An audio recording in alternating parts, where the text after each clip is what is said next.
konti lang.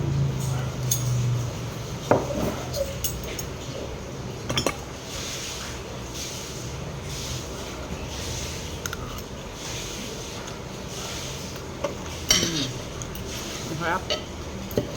Good morning mga auntie. For today's video, gawa tayo ng potato and tuna patty. For the ingredients, yan lamang po. Napakamura lang yan. Simpleng-simple lang. Ngayon, boil natin yung potato. Tapos smash natin. Add salt and pepper and combine all the ingredients. Okay, ayan po ito na natin mga auntie ang ating potato and tuna patty, no? Medium heat lang mga auntie kasi mabilis yung masunog. At the same time, luto naman na yung mga ingredients natin. So, piniprito lang natin siya para mag-golden brown.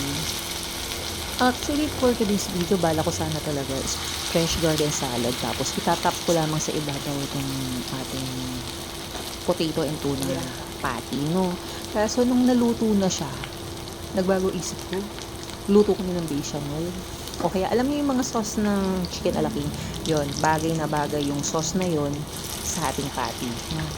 Pero, perfect din siya. Kung gusto mo on diet ka, itap mo lang siya sa fresh garden salad. Yun na.